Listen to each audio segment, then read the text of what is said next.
प्रारंभ पर एक और चर्चा में आज आपका स्वागत है। दर्शकों, अक्सर हम कोई दंदनाता हुआ कोई सवाल लेके आते हैं, कोई ऐसा विषय लेके आते हैं कि उस पर बिल्कुल आपको अपडेट करके ही मानेंगे। लेकिन सच मानिए तो आज हमारे पास ऐसा कुछ नहीं है, बल्कि आज हम लाए हैं एक बूफे, बातचीत की चर्चा का एक बूफे। उसमें कई सारी बातें करेंगे और स्क्रीन के दूसरे हिस्से में आप जिन्हें देख रहे हैं, तो मुझे नहीं लगता है कि आपको कोई शंका होगी कि अगर हम बातचीत बतकही का एक बूफे सजा रहे हैं तो इनसे बेहतर कोई व्यक्ति है।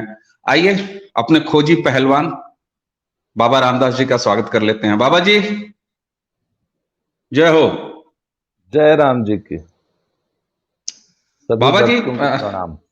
जी बाबा जी, हम लोगों की पुरानी वीडियो पे मैंने कुछ कमेंट पढ़े अपने दर्शकों के, और जब आप जय श्री राम जय हो की बात करते हैं और मैं बड़ी शालीनता से आपको नमस्कार करके विदा लेता हूं, तो लोगों ने कहा कि ये चश्मे वाला जो है जय श्री राम नहीं बोलता। तो भक्तों, आज आप सभी को जय श्री राम। खोजी पहलवान साहब, ये बताइए, कई दिन से हम लोग पहलवानी के अखाड़े में नहीं उतरे हैं अपनी बातचीत लेके, तो जरा उस मोहल्ले की खबर क्या है, पहलवानी में चल क्या रहा है, कुछ अपडेट है या सब कुछ वैसा ही है जैसा हम लोगों ने पिछले अपनी बातचीत में छोड़ा था? सर, पहलवानी के अपडेट में खबर यह है कि once upon a time there were three धर्नाजीवी। ओके। तो तीन धर्नाजीवी के तीन पार्टनर। तो साहब, खबर है कि वो सब जो है देश की धरती से दूर जा चुके हैं ट्रेनिंग के नाम पे। और दो को तो भारतीय सरकार ने, खेल मंत्रालय ने मेरे आपके टैक्स पेयर्स मनी से भेजा है, 50 लाख रुपए खर्च करके।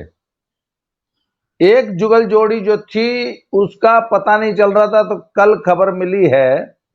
तो एक अमेरिका में वॉशिंगटन में एक कोच साहब है ग्रीको रोमन के। मजेदार बात कि कोच साहब ग्रीको रोमन के हैं। अच्छा। हाँ, ये दोनों फ्री स्टाइल है। अरे हाँ, तो फ्री स्टाइल और ग्रीको रोमन रेसलिंग में बेसिक अंतर है। मतलब होल्ड्स का अंतर होता है, अलग कोच होते हैं, अलग पहलवानी है। जो फ्री स्टाइल का एक्सपर्ट है वही फ्री स्टाइल का एक्सपर्ट होता है। अच्छा, है ना? जैसे हड्डी के डॉक्टर से आप हार्ट की सर्जरी नहीं करवा सकते ना। अरे सर, वो तो मतलब अद्भुत सर्जरी हो जाएगी, वो तो हथौड़ा वगैरह लेके बैठेंगे ऑर्थोपेडिक सर्जन साहब। तो सर, ये हड्डी वाला सर्जन है, इससे हृदय रोग का इलाज कराने दो लोग गए। तो एंड्रयू कुक नाम है, वॉशिंगटन अमेरिका में रहते हैं। वो 2 हफ्ते का कैंप लगा रहे हैं। और उन्होंने अपनी वॉल पे, फेसबुक वॉल पे बड़े गर्व के साथ ये घोषणा की है कि 2 बड़े नामी पहलवान हिंदुस्तान में जो है उड़ती चिड़िया की आंख में तीर मार के जो है अब अमेरिका आ रहे हैं हमारे पास पहलवानी करने। अच्छा। उनके यहाँ तो मैंने बताया था कोच ऐसे ही नहीं जाके कोचिंग, वहां तो 2-2 हफ्ते के स्पेशलाइज्ड कोचेस कैंप्स लगाते हैं। तो आपको जाना होता है रजिस्ट्रेशन करके अपने खर्चे।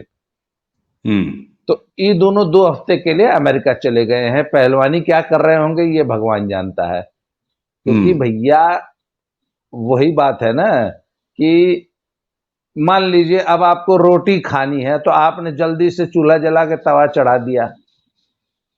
तो ऐसे नहीं तवा चढ़ाया जाता है। तवा चढ़ाया जाता है जब आटा गूंद के तैयार कर लेते हैं, तब तवा चढ़ाया जाता है ना।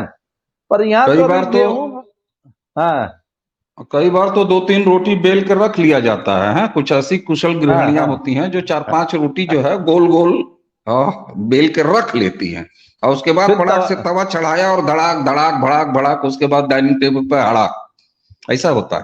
पर यहाँ तो अभी गेहूं बोआ था, अभी बोआल ना, अभी तो खेतवा जोता था।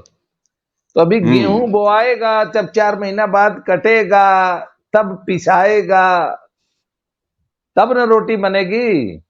सर बात ये है कि जो देखिए फिजिकल फिटनेस का एक लेवल अचीव करना होता है हर चीज के लिए।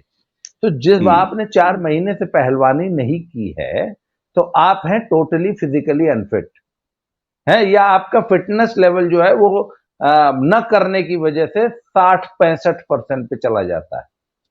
भाई आप एक तरफ तो आप पीक लोड ले रहे हैं और इधर आप 4 महीने से रिलैक्स कर रहे हैं, तो आपका जो परफॉर्मेंस लेवल है ना, शरीर के फिटनेस का लेवल, वो 70-60% पे चला जाता है। तो उसको कम से कम ऑप्टिमम लेवल पे लाइए, 80-90% पे फिटनेस लेवल अपना ले आइए।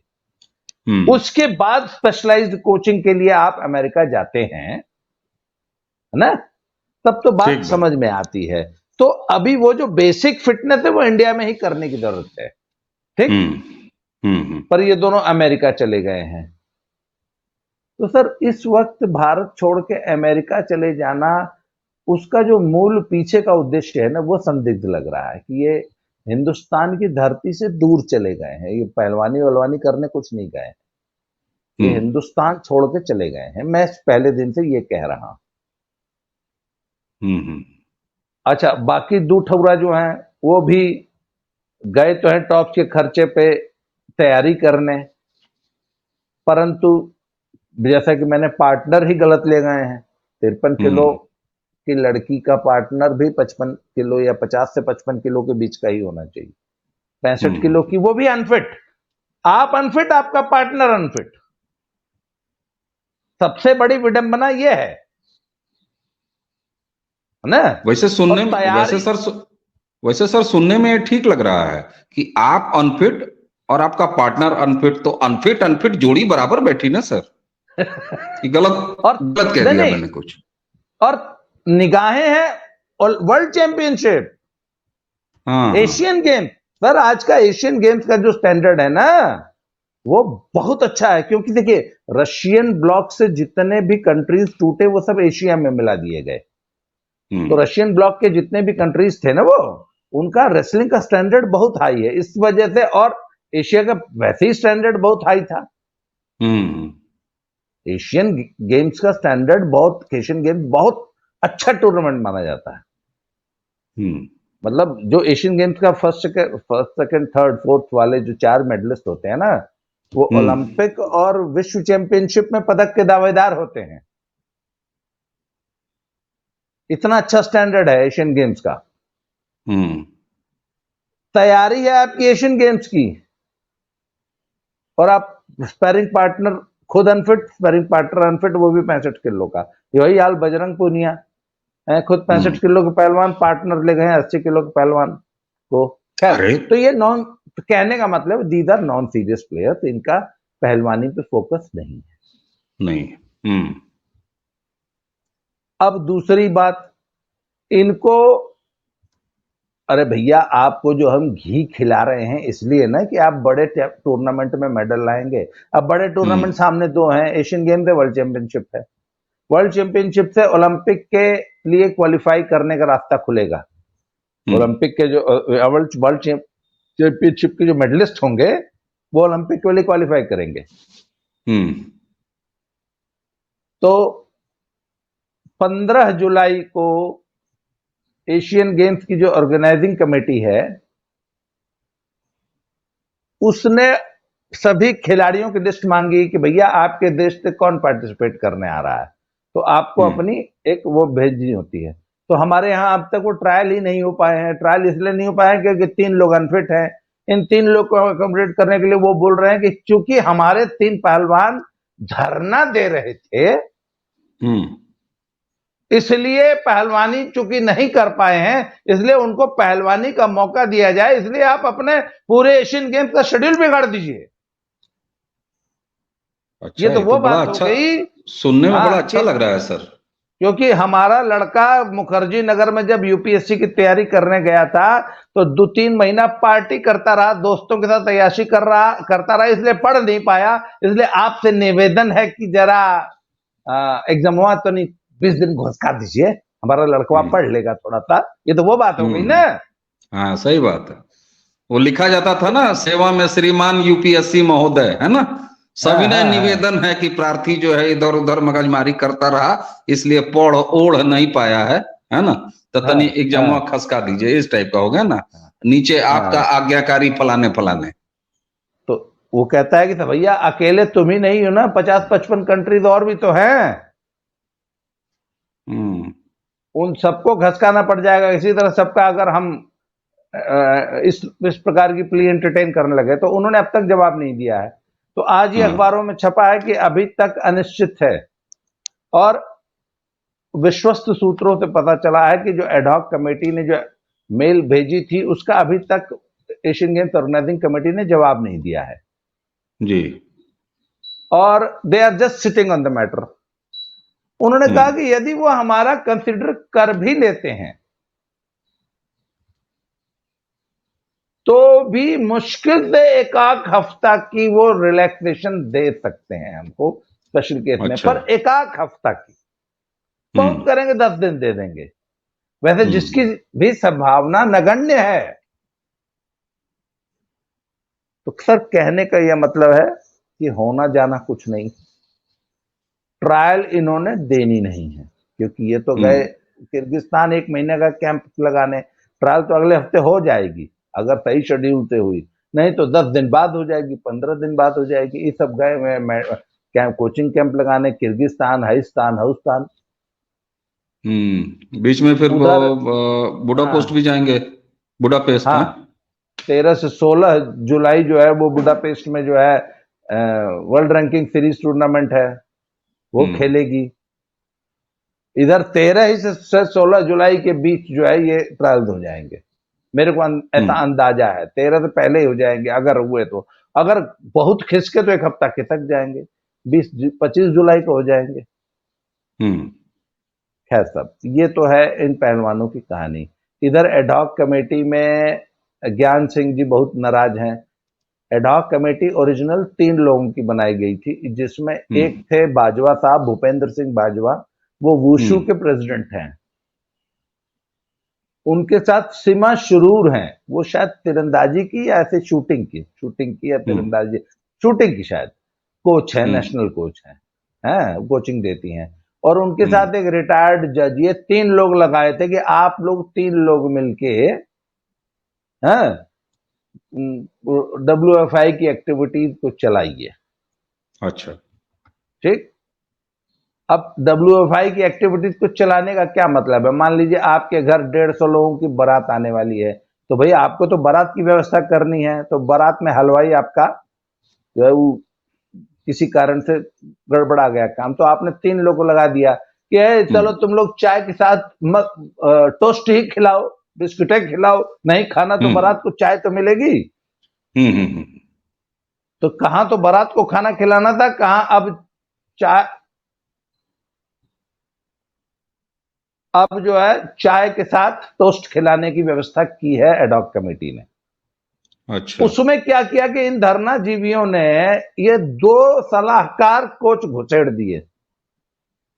हम्म। मैं अंदर की पॉलिटिक्स बतिया रहा हूं। तो वो 2 सलाहकार जो कोच हैं, कुमार विवेक फोन कर रहे हैं, एक बार काट दिया हूं, फिर भी उनको समझ नहीं आ रहा है कि काहे अगला काट रहा है बार बार। खैर, कुमार विवेक जी, क्या कष्ट है भाई आपको, हैं? पता नहीं क्या है मत भैया। करिए अरे सर, बतिया लेने दीजिए। एक बार काट दिए तब तो मान जाओ। खैर चलिए, 2 और बार क्या, काट चुका एक हूं। बार आदमी जब कचकचा के काट दे तो आदमी को समझ जाना चाहिए कि अब कम से कम कुछ हाँ, देर नहीं करना है। हाँ। तो आगे सुनिए। तो सर, इन्होंने क्या किया कि अपने गुट के 2 कोचेस जो धरनाजीवी स्वयं थे, जो वहां पे सारा दिन धरने पे जाके बैठते थे, उनको इस एडहॉक कमेटी में सलाहकार घुसेड़ दिया। हम्म। तो अब ये सब क्या करते थे कि सुबह सुबह जाके बाजवा के ऑफिस में जाके बैठ जाते थे। अब भाई इतने बड़े 2 खिलाड़ी, पहलवान, कोच, हाउ अवार्डी आए हैं, तो आप भी तो 2-4 दिन तो बढ़िया वाले बिस्किट के साथ चाय पिलाएंगे। हैं? अब 4 दिन बाजवा साहब ने सेवा की, पर ये सब रोज आके बैठ जाते थे। बाजवा साहब से कोई बातचीत करने को था ही नहीं, काम ही नहीं था। इनका फिर भी जाके ऑफिस में बैठ रहते थे, तो धीरे धीरे ये उनके ऑफिस में अनवेलकम हो गए। फिर ये इन्होंने सिंगल बाउट वाली ट्रायल का शिगुफा छिड़वा दिया, बाजवा साहब की बहुत बदनामी हुई, बहुत गाली सुने बेचारे पूरा देश भर में। तो अब बाजवा साहब ने इन दोनों को जो है लूप लाइन पे खड़ा कर दिया है, इनसे कोई सलाह मशवरा ना कोई बातचीत नहीं। तो आज के अखबारों में छपा है कि ज्ञान सिंह जी बहुत बेचारे परेशान है कि बाजवा से अब हम बाजवा के पास नहीं जाऊंगा, बाजवा हमसे कोई सलाह नहीं लेता। अरे भैया बाजवा तुमसे क्या सलाह लेगा? इन्होंने सलाह दी थी कि 2 धरनाजीवियों को एशियन चैंपियनशिप में कोच बना के भेज दो, जो कि जो है डिफाल्टर थे, खुद धरनाजीवी थे। मतलब जो लोग धरना दिए थे उनको पुरस्कृत करने का उपक्रम किया जा रहा है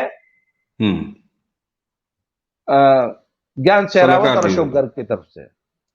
तो ये आज की खबरें हैं कि वो बड़े परेशान हैं और उनका कहना है कि ट्रायल व्रायल होनी नहीं है, इन लोगों ने ट्रायल देनी नहीं है, इन लोगों ने ना एशियन गेम्स लड़नी है ना वर्ल्ड चैंपियनशिप लड़नी है, इनके लक्षण नहीं है लड़ने वाले।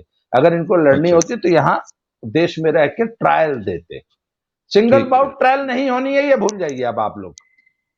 सिंगल बाउट का जो नाम लेगा वो जो ना उसका क्या गति होगा अब आप जान लीजिए। इतना पहलवान लोग कचकचाए बैठे हैं सिंगल बाउट ट्रायल के नाम पे, इसलिए इनकी कहानी सर खत्म हो चुकी है। उधर आज एकदम जो ब्रजभूषण शरण सिंह जी एकदम बम बम है, उन्होंने आज बयान दिया है कि हम ही जीतूंगा WFI अध्यक्ष का चुनाव। आज अखबारों में उनका एक बयान छपा है। जब लड़ ही नहीं सकते तो कैसे जीतेंगे? अच्छा, मैं आ रहा था आपसे पूछने कि ये सब आप तमाम तारीखें बता रहे हैं, तो इसी बीच में इलेक्शन भी तो होना है, उसका कुछ अपडेट है? उसका क्या हुआ? इलेक्शन में 16 जुलाई 17 जुलाई की डेट दे दी है। गुवाहाटी हाई कोर्ट ने स्टे लगा दिया था, एक झूठ मूठ का स्टे है, वही खाम का चुनाव को आगे बढ़ाने की टैक्टिस थी वो स्टे जब चाहेगी वैकेट हो जाएगा। देखिए चुनाव जो है ना होते हैं ना, गरम गरम खिचड़ी नहीं खानी चाहिए। तो सरकार जो है ना खिचड़ी को ठंडा करने की पॉलिसी पे चल रही है कि खिचड़ियां थोड़ी सी ठंडी हो जाए, मुंहवा नहीं जरेगा। तो खिचड़ी ठंडा करने का पहला काम तो इन्होंने किया कि इलेक्शन को 10-15 दिन टाल दिया। ठीक। और इन तीनों धरनाजीवी गिरोह को जो है देश से बाहर भेज दिया। अब जब ये सब देश से बाहर चले गए हैं और ट्रायल के नाम पे वापस आना नहीं है ना, तो पीछे से फिर चुनाव, जब माहौल खिचड़ी ठंडी हो जाएगी तो ब्रजभूषण सिंह शरण सिंह खा लेंगे। अच्छा, बड़ा मजेदार तो कुछ डेवलपमेंट कुछ बड़ा मजेदार आप डेवलपमेंट बता रहे हैं। यहाँ 2 सलाहकार जी ऐसे लोग हैं जिनकी सलाह लेने को तैयार नहीं है, जिनको ये सलाह देने के लिए नियुक्त हुए थे, है ना? तो इसको कहते हैं ना कि बिना सलाह के सलाहकार। तो ऐसा एक राजनीति में भी उदाहरण मिलता है। हमारे एक मुख्यमंत्री हैं उसी दिल्ली में जो कि बिना किसी विभाग के मुख्यमंत्री हैं। तो वैसे ही ये लोग बिना किसी सलाह के सलाहकार हैं। ये सलाह भी तो ऐसी दे रहे हैं ना कि अब धरनाजीवियों को पुरस्कृत किया जाए और टीमों में कोचेस धरनाजीवी लगाए जाएं। तो इस वक्त ये माना जा रहा है कि धरनाजीवियों की एक सरकार चल रही है, जैसे कहते हैं ना वो कौन सा, जब एक काम चलाऊ सरकार नहीं बना दी जाती है, हाँ, केयरटेकर सरकार जो बन जाती है। हाँ, ये अभी जो इस वक्त जो है फेडरेशन में एक केयरटेकर गवर्नमेंट चल रही है। अच्छा। तो उस केयरटेकर गवर्नमेंट में 2 सलाहकार हैं, वो सब धरनाजीवियों को पुरस्कृत करने का काम कर रहे हैं बैठ के। ठीक है, तो इसमें जो केयर करने वाले हैं वो कहीं और हैं, जो टेकर वाले हैं वो कहीं और हैं। तो आपने बता ही दिया कि कुछ लोग जो है विदेश चले गए, कुछ लोग ये चले गए। तो ये रहा कुश्ती का हाल हवाल। हाँ। और कुछ जोड़ेंगे कुश्ती में? कुछ बाकी कोई दाम वगैरह और लगनी हो तो लगाइए कुश्ती में। कुल मिला के कुश्ती में मतलब मेरा ये मानना है कि अगस्त 1 या 2 वीक तक फेडरेशन के चुनाव हो जाएंगे। उसमें ब्रजभूषण सिंह जी का जो गुट है या जो उनका जो प्रभुत्व है वो फेडरेशन पे बना रहेगा, अध्यक्ष कोई भी रहे हैं। फेडरेशन ब्रजभूषण शरण सिंह की ही रहेगी, अध्यक्ष के लिए कोई भी बैठाया जा सकता है व्यक्ति। चलिए, ये तो वही वाली बात हो गई कि चुनाव अनाउंस हो गए हैं और केयरटेकर सरकार कोई डिसीजन विसीजन ले नहीं सकती है, कुछ काम धाम रुका रहता है जैसा सरकार के चुनाव में होता है। तो एक केयरटेकर सरकार बन जाती है, सबको ये पता रहता है कि कुछ काम काज नहीं होना है, खाली इंतजार हो रहा है जब एक प्रॉपर सरकार चुन के आएगी हाँ। और कैबिनेट बन जाएगा तो उसके बाद कुछ काम धाम शुरू होगा। होगा। अच्छा, अब जरा अखाड़ा बदलते हैं, अखाड़ा बदल के जरा चलते हैं एक बार कनाडा। कनाडा पे भी हम लोगों ने कई सारी बातें की हैं, है ना।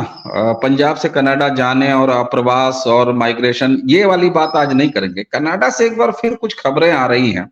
खबर ये है कि साहब एक पर्चा जो है वो स्वर्गीय, अब फिर हमारे दर्शक कुछ हमको लगेंगे डांटने कि आप लोग जो है जी और स्वर्गीय क्यों कहते हैं, तो चलिए हटा देते हैं दोनों डिस्क्लेमर के साथ।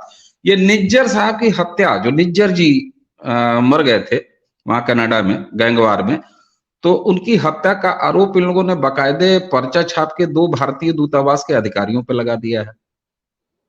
एक और ब्रेकिंग टाइप की बात है, क्योंकि आप देखिए तो अचानक कुछ एक्टिविटीज बढ़ी हैं। एक्टिविटीज ये बढ़ गई हैं, एक तो ये पर्चा जो छप गया है, दूसरा सैन फ्रांसिस्को में एक बार फिर दूतावास को आग लगा दी गई है। तो अचानक ये ज्वाला क्यों भड़क गई है सर? इस पर कुछ है आपके पास? ओ सर, वो छिपकली की पूंछ जब काट देते हैं, हम्म। देखे हैं कभी छिपकली की पूंछ जब कट जाती है तो कुछ देर तक जो है वो अपने आप कटी हुई पूंछ भी जो है ना वो इधर से उधर थोड़ा बहुत हलचल करती रहती है। हम्म। हम्म।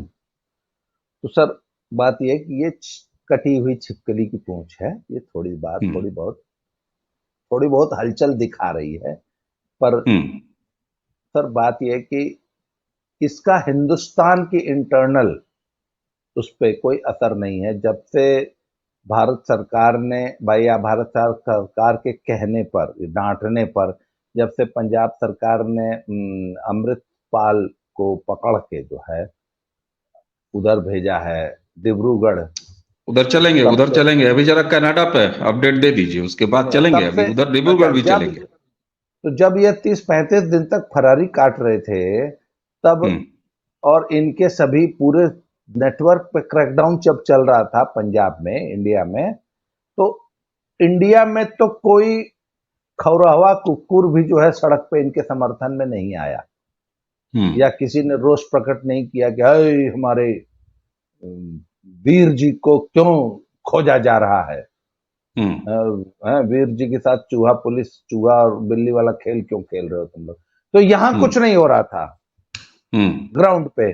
परंतु अमेरिका और कनाडा में और यहाँ जहां जहां ये खालिस्तानियों के छोटे छोटे हैमलेट्स हैं, जहां हम्म। 10-20-50 की संख्या में ये सब रहते हैं वहां पे, तो वहां पर ये सब जो है थोड़ी बहुत हलचल, सिर्फ ये बताने के लिए कि हमहू भाई, हमहू जियत है ये भाई, अच्छा, ये थोड़ा सा छोटी सीरियसनेस, मोटी। थोड़ी हाँ। सी सीरियस बात आपको अपडेट करूं जो मेरे पास है।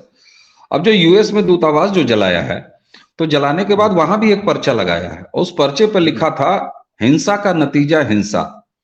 तो अब ये नहीं समझ में आ रहा है कि कहाँ हो गई हिंसा भाई। 2 मार्च के बाद ये अचानक फिर 2 जुलाई को जग जाना और जाके दूतावास को आग लगा देना।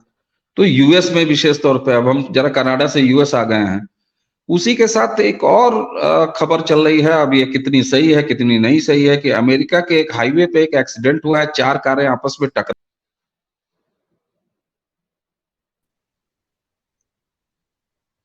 जो चारों कारें टकराई हैं उसमें से पन्नू पन्नू टाइप की कुछ आवाज निकली है। तो आखिर अगर कुछ हुआ नहीं तो फिर ये रिएक्शन क्यों है? सर, इसका ये मतलब कुछ हुआ है क्या? अब देखिए, जब तक आधिकारिक पुष्टि नहीं हो जाती तब तक हम इनको अफवाह या कयास ही कहेंगे। ठीक जब बात। तक ठीक। कैनेडियन गवर्नमेंट या यूएस में जहां पर भी पन्नू था, वो जहां वो घटना हम्म। हुई है, हम्म। जब तक आधिकारिक बयान नहीं आ जाता है, तब तक हम इसको सिर्फ कयासबाजी कहेंगे। तो सर, ठीक है। ये जब से ये 4-5 जो घटनाएं हुई है ना कनाडा में और पाकिस्तान में, जो प्रोएक्टिव होके, ऐसा आरोप लगाया जा रहा है कि इंडियन एजेंसीज जो है इसमें सक्रिय हुई हैं, ये उनका काम है।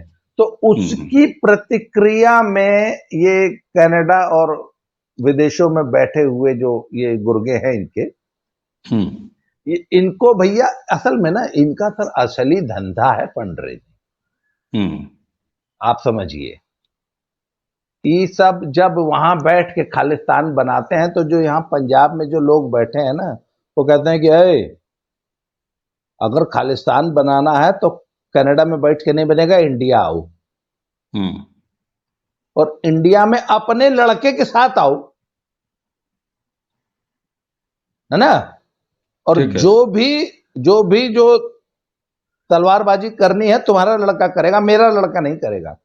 खुद तो बैठे हो कनाडा में, तुम्हारा लड़का वहां बिजनेस कर रहा है, ट्रक चला रहा है, मौज ले रहा है, दूसरा स्टोर चला रहा है। हमारा लड़का बेचारा यहाँ पंजाब में मोगा में बैठा है, उसको कहते हो चढ़ जा बेटा और झंडा लहरा दे। हमारा लड़का जो है पिछले 1.5 साल से जेल में है, कोई पूछने नहीं आया। अरे और तुमको खालिस्तान चाहिए पर कनाडा में बैठे बैठे चाहिए है। तो जिसको खालिस्तान चाहिए इंडिया में आके मांगे। तो हिंदुस्तानी जो समझदार आदमी है वो तो इनको ये कह के चुप करा देता है। पर सर बात यह ना कि बहुत बड़ी कम्युनिटी है अमेरिका में, इंग्लैंड में और विदेश में, जो कि डॉलर और पाउंड और यूरोज में पैसा कमाती है। और अगर $2-5 भी देती है तो ये सब वहां पे सर लाखों डॉलर महीने का फंड इकट्ठा करते हैं। मुख्य धंधा ये फंड रेजिंग है।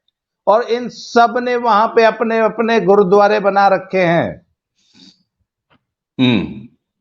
इनका रिक्रूटमेंट का बहुत जबरदस्त नेटवर्क है। जैसे ही बच्चा अप्रवासी, इलीगल अप्रवासी, अकेला, डिप्रेस्ड, बेचारा हिंदुस्तानी बच्चा जब वहां पहुंचता है तो ये सब पहचान लेते कि ये एक नया लड़का आया है, डिप्रेस्ड है, तो उसके कंधे पे हाथ रख देते हैं, उसको थोड़ा सा मॉरल सपोर्ट करते हैं, उसको अपने यहाँ बुला के खाना पीना खिलाते हैं।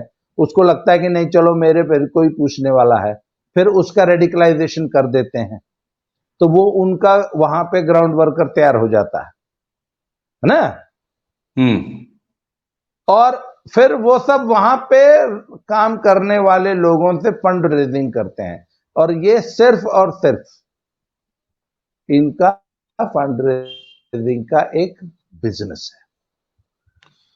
नहीं तो ये जो दूतावास जला दिया वो इसीलिए जला दिया कि फंड रेजिंग की दुकान नहीं चल रही थी, लाओ जला दें। क्योंकि इसकी तारीख, एक मिनट, इसकी टाइमलाइन अगर आप देखिए, सुनिए, घटना की अगर टाइमलाइन आप देखिए तो ये जिस रोड एक्सीडेंट और 4 कारों के आपस में टकराने की बात हम कह रहे हैं आपसे, वो 1 तारीख की है।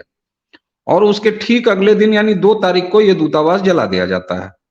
और वहां पर बाकायदे पर्चा लगा दिया जाता है जिस पर्चे में ये लिखा है कि हिंसे की बदला हिंसा। सर मैं चलिए पन्नों का नाम नहीं लेता हूं। उसको, वो जिसको आप दूतावास जलाने की बात कर रहे हैं ना, वो 2 स्मोक कैनिस्टर थे।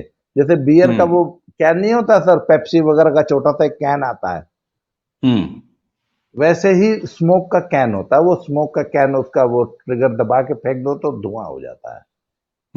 तो वो इस टाइप का था, पहली बात तो। पर हमारे कॉन्सुलेट पर, हमारे दूतावास पे आपने चाहे थूक दिया तो किया तो गलत ना, सार्वजनिक स्थल पे थूकना मना है ना। वो भी कॉन्सुलेट पे तो डबल मना है। डबल मना है। तो सर इनको वहां पे सिर्फ ये बताना है अपने लोगों में कि हम भी हैं, हमको $2-4 देते रहो। ठीक ठीक ठीक ठीक। हमारे 6 आदमी टपका दिए तो क्या हुआ, अभी हम हैं, डॉलर देना बंद मत करो। सर इनको अपने तंदूर को गर्म रखना है। तो थोड़ा सा लकड़ी डाल दिया वहां पे है। हाँ, उस तंदूर को, अरे भैया दाल धीरे धीरे तभी ना उबलती रहेगी जब एक आध लकड़ी उसमें पड़ती रहे। इनको जो तंदूर पे जो दाल रखी है, दाल काली वाली दाल मखनी, वो उबालते रहना है। उसके लिए एक आध लकड़ी बीच में पड़ती रहनी चाहिए। हाँ, वो पड़ती भी रहनी चाहिए, थोड़ा धुआं भी। ये आप देखिए, अगर हाँ होटलों में, तो होटल वाले क्या करते हैं, जैसे जो बाटी चोखा या इस तरह के आइटम बेचते हैं, तो वो पूरी बाटी बना के रख लेते हैं किसी एक बड़े से गर्म वाले पॉट में, लेकिन छोटा सा कंडा लगा के उसमें से धुआं दिखाते हैं, ताकि आदमी को पता चले कि वहां पर जो है होटल हाँ चालू है। गर्म है। तो हाँ हाँ गर्म हाँ है, हाँ, सामान गर्म है, गर्म है। सामान गर्म, बिल्कुल सही बात है। तो अच्छा सर चलिए, ये इससे ज्यादा कुछ नहीं। हाँ ठीक है। अब हम लोग कनाडा हो आए, और यूएस में आप कह रहे हैं सब अफवाही है। अब देखते हैं वो, भाई अगर रोड एक्सीडेंट हुआ है, चार कारें आपस में लड़ी हैं, और रोड एक्सीडेंट तो हुआ है 1 तारीख को, अब उसमें कुछ ना कुछ आएगा ही। जब आएगा तो उससे पता लगेगा। अच्छा, जरा वापस आते हैं, इंडिया चले आते हैं, और फिर इंडिया, थोड़ी देर इंडिया पे बात करने के बाद फिर हम लोग ये बातचीत भी बंद करेंगे। हाँ, बताइए बताइए बताइए। देखिए रोड एक्सीडेंट वाली थ्योरी में मैं इसलिए बिलीव नहीं करता हूं कि हाँ। कॉमन सेंस ये कहती है कि रोड एक्सीडेंट में आजकल के जमाने में जब हम्म। चार कारें एक साथ भिड़ रही हैं हम्म। तो किसी को निश्चित रूप से टपकाया नहीं जा सकता, क्योंकि हम्म। एक तो आजकल कारों जो अच्छी कारें होती हैं उनमें सेफ्टी फीचर्स इतने ज्यादा हम्म। हम्म। हैं। हम्म। हम्म। तो चार कारें जो भिड़ी हैं उसमें आप जो हिट जॉब होते हैं ना सर एजेंसीज के हम्म। हैं वो नहीं, इतने चलिए, इस पे कच्चे बहुत नहीं ज्यादा होते। खुल के, हाँ, इस पे बहुत ज्यादा खुल के बात भी नहीं करनी। जब खबर इसलिए आएगी, आपने पहले ही कहा। आई डोंट हाँ, ट्रस्ट आप ठीक है, आई ठीक डोंट है, हम भी ट्रस्ट नहीं सच इंटरेस्ट कर थ्योरी। रहे हैं, क्योंकि ये खबर चल रही है, कुछ ऐसी है तो एक अपडेशन ले लिया। खबर आएगी, पुष्ट खबर आएगी, औपचारिक हाँ खबर आएगी, पुष्ट तो होगी। हम आप भी पढ़ लेंगे। वो भी ठीक है। अच्छा, इंडिया आते हैं। आपने जो एक अपने संत जी जो इस समय विराज रहे हैं वहां डिब्रूगढ़ की जेल में, सर, वहां से कुछ एक लिंक मेरे पास किसी ने भेजा था, और मैं पढ़ के बिल्कुल, मुझे तो मतलब बहुत भारी दुख हुआ, बहुत दुख हुआ। वो खबर में ये है कि साहब, जो, अब देखिए, आसाम की धरती है, आसाम का अलग अलग, हमारे देश में तो इतने सारे कल्चर हैं, अलग अलग भोजन संस्कृति भी है। कहीं भाते भात खाया जाता है, कहीं रोटियां रोटी खाई जाती है, कहीं रोटी भात दोनों मिला के खाया जाता है। तो आसाम का अपना कल्चर है, वहाँ 4 टाइम भात खाया जाता है। लेकिन ये सुना कि साहब कुछ वहां पे भूख हड़ताल टाइप की शुरू हो गई, और भूख हड़ताल के बाद जो है वो रोटी वोटी मिलने लगी। लेकिन अब रोटी में तंबाकू मिलाने की बात आ रही है, मतलब सुरती, तंबाकू जिसको कहते हैं, कि वो बाबा जी को खिलाया जा रहा है वहां पे। सर ये क्या है? एक बात बताऊं, this is another victim play okay. है। पंजाब की जनता को, पंजाब की भोली भाली जनता को धार्मिक भावना भड़का के उद्वेलित करने का प्रयास हो रहा है हम्म। कि देखो हमारे धर्म पे जो है ये अब बात आ गई, क्योंकि तमाकू शब्द सुनते ही सिख जो है उद्वेलित हो जाएगा, इनको ऐसा ओके, लगता है। ये तो बड़ी हाँ खतरनाक चीज है इस सर। हाँ हाँ तो इसलिए ये लोग एक चला रहे हैं कि रोटी में तमाकू तमाकू तमाकू। सर ऐसा कुछ नहीं है, असल में बात पता है क्या है। हम्म। आज तक की जो सरकारें थीं वो इनको दामाद बाके बना के पालती थी लोकल जेलों में हम्म। है। हम्म। पंजाब की जेलों में इनकी, जैसे हमारे यूपी की जेलों में भाईजान की और अतीक की और इनका उनका दरबार लगता था। मछली का हम्म। तालाब खोद दिया जाता था जेल में, याद है ना। बैडमिंटन ताजी मछली के खेलने, लिए। हम्म। हाँ डिस्ट्रिक्ट मजिस्ट्रेट बैडमिंटन खेलने आते थे भाईजान के साथ गाजीपुर जेल में। हम्म। और भाभी जान जो है रात को यहीं आकर विश्राम किया करती थी जेलवे में।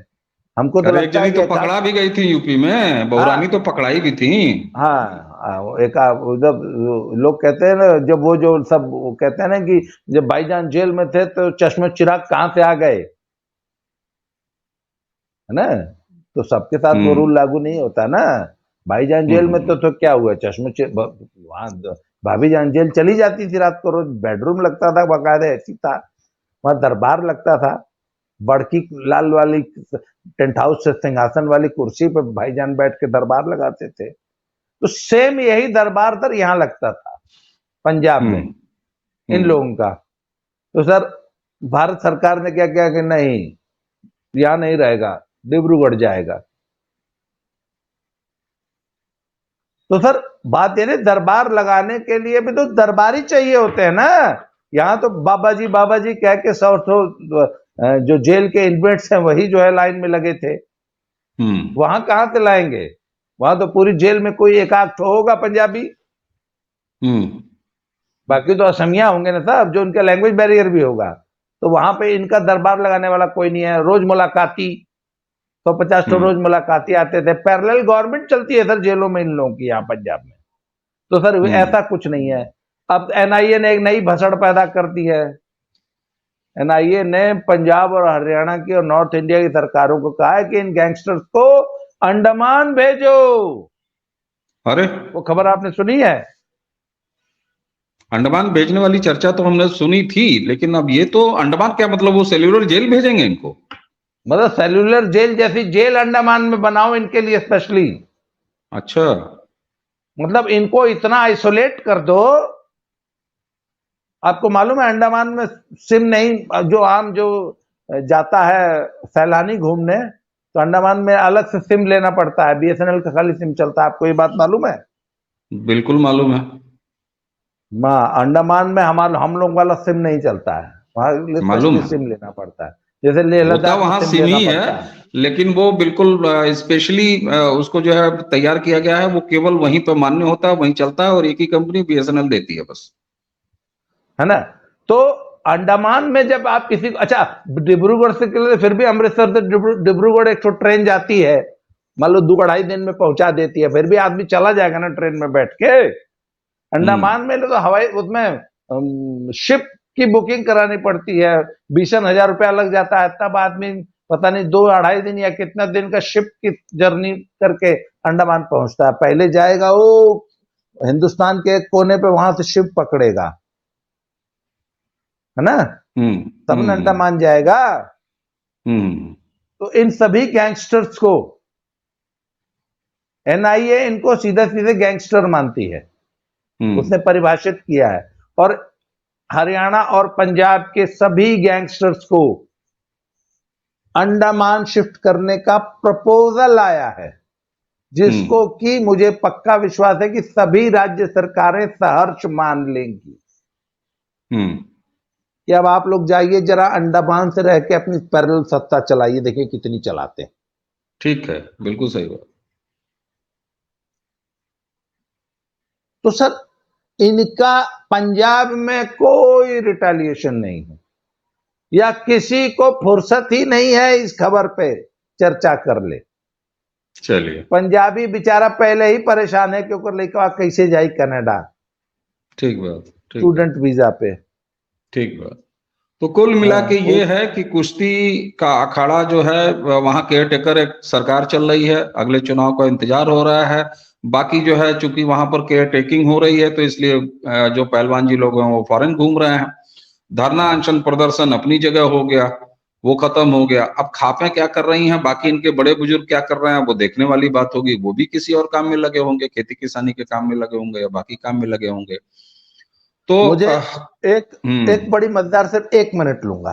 एक हाँ हाँ बिल्कुल। आज मुझे एक बड़ी अंदर की सूचना आई है, क्योंकि ये धरना स्थल पे एक व्यक्ति बैठा था, उसने बताया है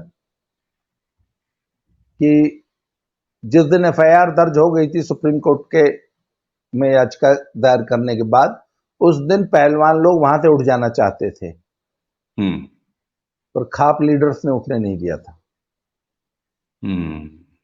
वहां के जो लोकल लीडर्स का जो इतना दबाव था, हरियाणा के लीडर्स का, कि उन लोगों ने उठने नहीं दिया। और जब ये अमित शाह से भी मिल आए हैं, तब भी जो है